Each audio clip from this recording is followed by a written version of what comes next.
from the studio that brought us this awesome movie, and this awesome movie comes...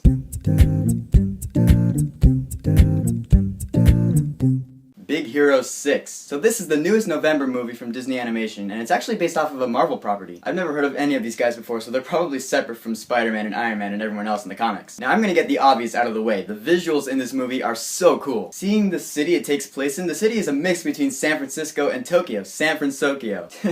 The name makes me laugh. I think it leans a little bit towards Tokyo though. And the action is visually cool as well. Of course, being an animated movie, there's gonna be cool action and cool poses everywhere. It was all just a blast to watch. I gotta give the animation team all sorts of props on this because I bet it takes a long time and a lot of attention to detail to end up with the finished product. So great job, you guys. You are the true actors in this movie. So the main character is named Hiro Hamada, which, I mean, really? His name is Hiro? I understand it's based off of a comic book and whatnot, but that's like, you know, the main character in Yu-Gi-Oh! Being named Yugi. It's just a little straightforward. It doesn't bring the movie down or anything. I guess I just need to address it. Anyway, Hiro is a really likable character, actually, because he's a super genius. More than that, he's a prodigy. He knows how to talk science with his older brother. He works with gadgets and gizmos and all that. He's like Jimmy Neutron, but without the pigment-shaped head. The other big character in this movie is Baymax. He's a robot who was built to be a personal healthcare companion. The thing about Baymax is that he reminds me of Wall-E. He was built for a specific purpose, but over time he develops a personality, and with that, a likability. More like a lovability. By the end of this movie, you love the big guy. The way he behaves, the way he moves is really funny. I like how he talks too. On a scale of 1 to 10, how would you rate your pain?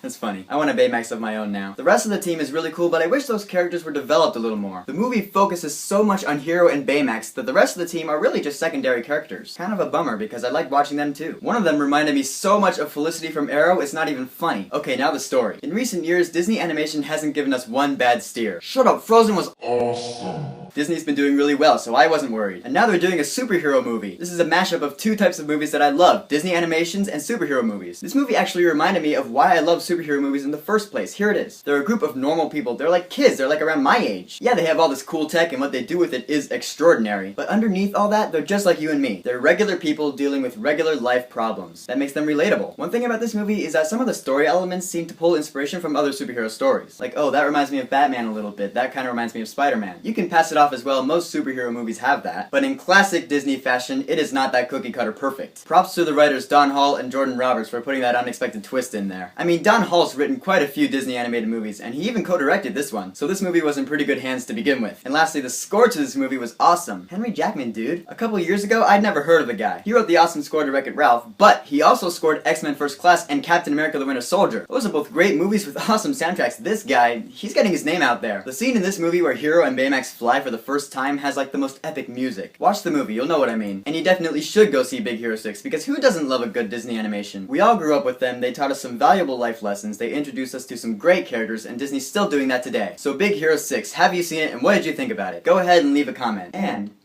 don't forget to subscribe.